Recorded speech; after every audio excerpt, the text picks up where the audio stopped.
Welcome to the deep dive. Today we're embarking on a really fascinating journey into the heart of France. We're exploring two incredibly distinct and captivating regions, Auvergne-Rhône Alps and Normandy. Two fantastic choices. Yeah. Really different characters. Exactly. And our mission today, well, we've got this comprehensive set of research notes, and we want to give you a true shortcut to being well-informed about these areas. We're going to unpack these rich sources, pull out the most important nuggets, maybe some surprising facts, those aha moments.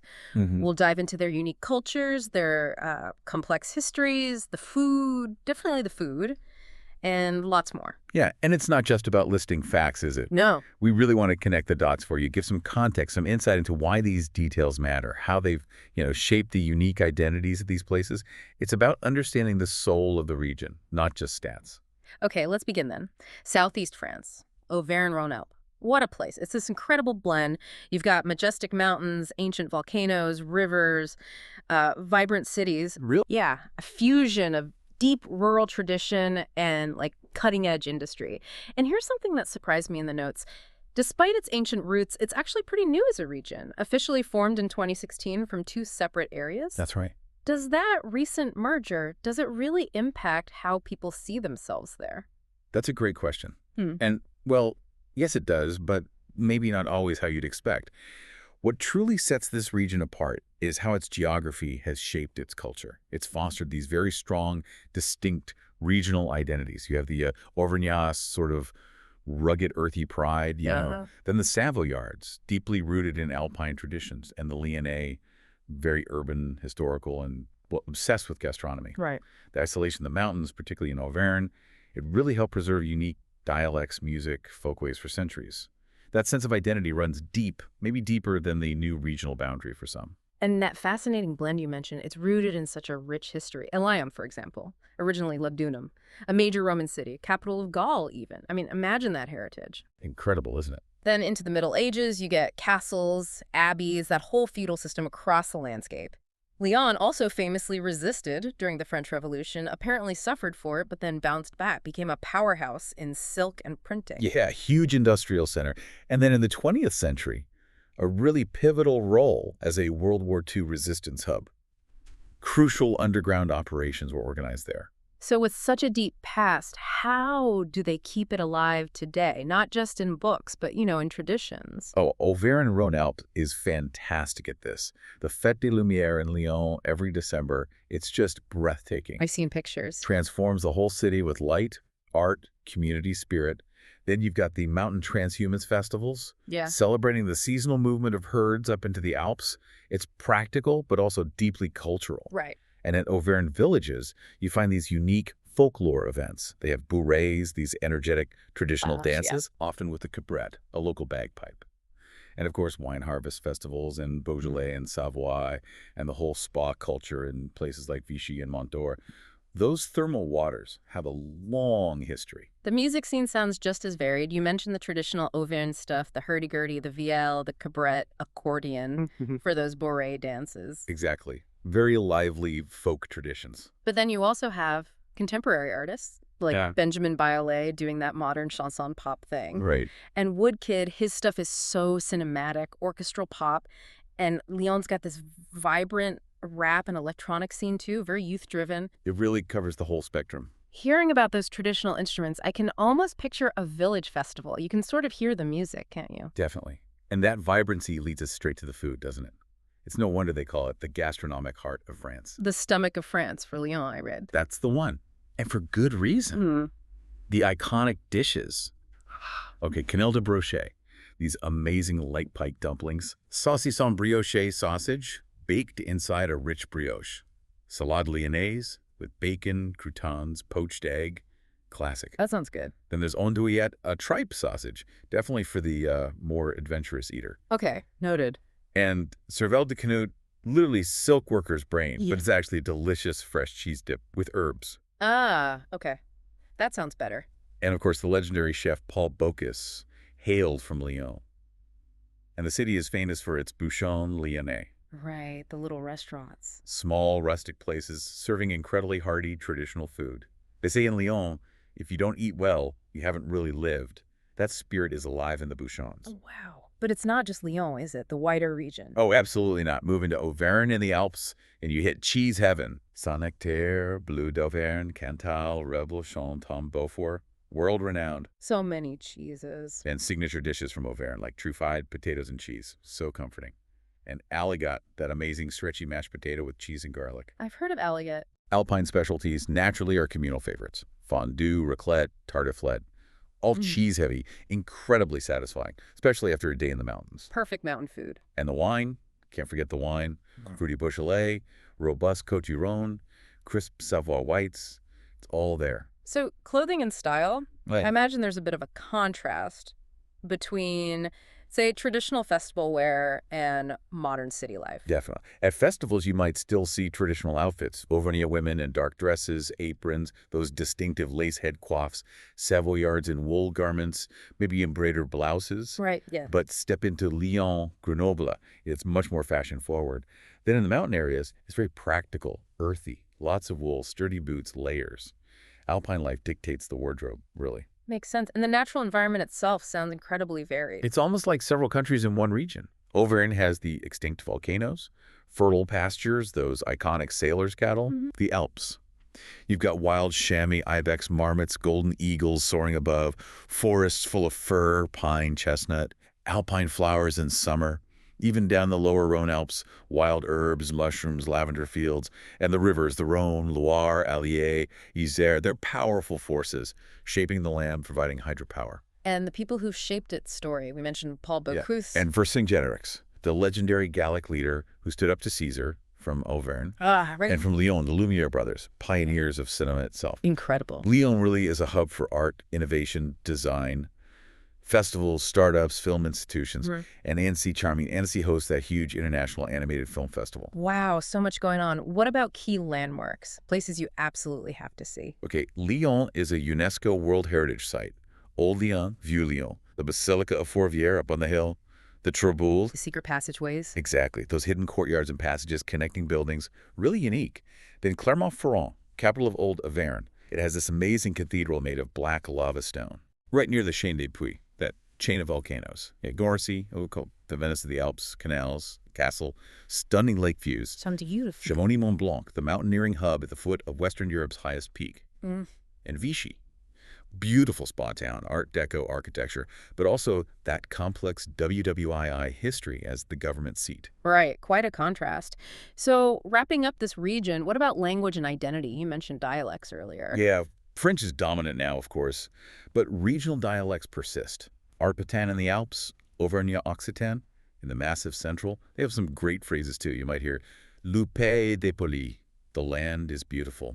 Nice. In Lyon, bouchon means a restaurant, not a traffic jam.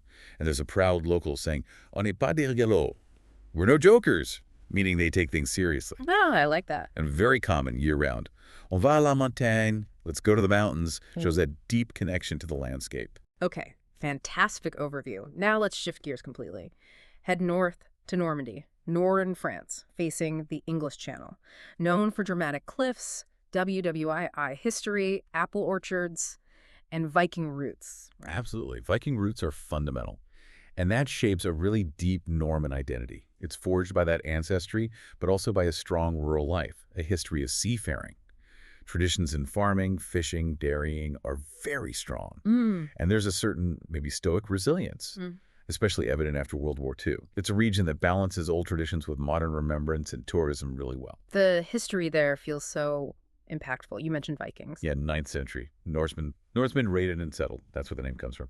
Normandy, land of the Northmen. Right. Then the huge one, 1066, the Norman Conquest, William the Conqueror. A massive turning point. Huge, not just military. It fundamentally linked England and France, influenced language, law, English society, a legacy we still feel today. That's a real aha moment in the sources. Definitely. And sipping ahead, the other defining historical event. D-Day, June 6, 1944. Operation Overlords. Allied troops landing on Normandy beaches. Omaha, Utah. Gold, Juno, Sword, world-famous names now. Beginning the liberation of Nazi-occupied Europe, post-war, the region became this powerful symbol of peace, resilience, and the Franco-American relationship. So how do those deep historical ties, the Viking roots and the WWII legacy, play out in traditions today? They celebrate their heritage vigorously. Apple harvest festivals are huge, celebrating cider and Calvados, the apple brandy, Ah, the Calvados. essential Norman drink. There are saints' days, local fairs in rural towns, unique Norman wedding customs, too, with traditional songs and feasts. And medieval festivals in places like Bayeux and Caen really bring history alive. And the music. What's the sound of Normandy? Well, traditional Norman folk often uses hurdy-gurdy bagpipes, flutes, fiddles. They have dances like the ronde, circle dance. There's also chanson normande, folk songs often in Norman dialect. Modern artists, maybe Wow. Etienne Daho, pop singer from Orne, or Emily Seaman with her electronic stuff. And of course, you hear a lot of powerful military music, sometimes Celtic-style tunes, especially during the D-Day commemorations. Adds real emotional weight. And food-wise. Uh, If Auvergne-Rhône-Alpes is cheese and mountains, Normandy is. Butter, cream, cheese, and apples. It's a haven for dairy. You have to talk about the soft cheeses. Camembert, of course. The most famous one. Pont l'Évêque. Yeah. Livarot, too. Iconic dishes. Moule marinière mussels and white wine. Classic seaside dish. Tarte Normande, that delicious apple tart with cream and almonds. And Turgoule, a slow-baked spiced rice pudding with a caramel crust. It's unique. Sounds interesting. And the key drinks, as we said. Cider and Calvados. Absolutely central to the region's identity. What about clothing? Traditional versus modern? Traditional rural dress for women included those distinctive lace caps, the coifs, and embroidered aprons. Fishermen, striped sailor shirts, warm sweaters, blue smocks, the bleu de travail. You might still see older rural folk in simple, sturdy clothes, long coats, scarves, boots. And in the coastal towns, it's all about the nautical look. Stripes, anchors, navy blue. Very chic. Fits the setting and the landscape itself. Plants and animals. Apple orchards everywhere. That's the defining visual. And cows' dairy farms are iconic, especially the Normand cattle breed, known for rich milk. Right. Along the coast, specific seaside plants like sea thrift, wild herbs on the cliffs. Channel wildlife includes seabirds, seals, oyster beds, migratory birds, and rivers like the Seine and Orne support the lush farmland. Okay, turning back to history and culture figures. William the Conqueror, obviously. Can't miss him. And Joan of Arc tried and executed in Rouen. Such a tragic story. Indeed. Art lovers know Claude Monet painted here extensively his water lilies, the Etretat cliffs. Many famous works were inspired by Normandy. Ah, of course. And Gustave Flaubert, author of Madame Bovary, born in Rouen. Beyond People, the Bayeux Tapestry, that incredible 70-meter embroidered story of the conquest. A world treasure. And modern pop culture. Films like Saving Private Ryan, series like Band of Brothers, they brought Normandy's WWII history to a huge global audience. Made farm stays and gîtes really popular, too, blending tourism and heritage. So many layers. And the key places to visit. The landmarks. Rouen is essential. Magnificent Gothic cathedral, medieval streets, the site of Joan of Arc's martyrdom. Cayenne has William the Conqueror's castle and a major WWII memorial museum. Right. Bayeux, obviously, for the tapestry. And then Mont Saint-Michel. Ah, yes. Iconic. One of France's most recognizable landmarks, that stunning abbey on the tidal island, just breathtaking. You also have elegant seaside towns like Deauville and Honfleur, rich in art history, and the white chalk cliffs of Etretat with those dramatic arches, and very importantly, the Normandy American Cemetery overlooking Omaha Beach. Deeply moving place. Powerful imagery. Okay, let's wrap up Normandy. Language and identity. French is official, but the Norman dialect, a Romance language with some Norse influence, is still spoken by some, mostly in rural areas. They have great regional sayings like "pas comme chez nous" means "not like us," an old expression of Norman distinctiveness. Ah. Or the humorous "ça va comme on dit," it's going like a Monday, meaning, not great. Amazing. And if you're leaving, bon vent, fair winds, a nice maritime blessing. What really stands out is Norman pride in their independence, their heritage, a certain modesty, perhaps. They often say they are ni Breton, ni Parisien, neither Breton nor Parisian, clearly marking out their own unique space in France. Wow. We have covered an incredible amount today. Such diversity, such richness across just these two French regions, from the volcanic peaks and amazing food of Auvergne-Rhône-Alpes to the cider orchards, and really profound history of Normandy's D-Day beaches. Each has its own incredible story, deeply shaped by its land and past. Absolutely. And understanding these ingrained regional identities, their history, their culture, it just gives you a much deeper appreciation of France as a whole, doesn't it? It really does. It's this complex, beautiful tapestry, so many unique threads and, well, flavors. Flavors, definitely. So it gets you thinking. Considering how profoundly geography, history, local traditions have shaped these regions we've talked about, what aspects of your own local identity do you think are most strongly influenced by the land around you? And how might that shape your unique flavor in the larger tapestry of, say, your own country? Something to mull over.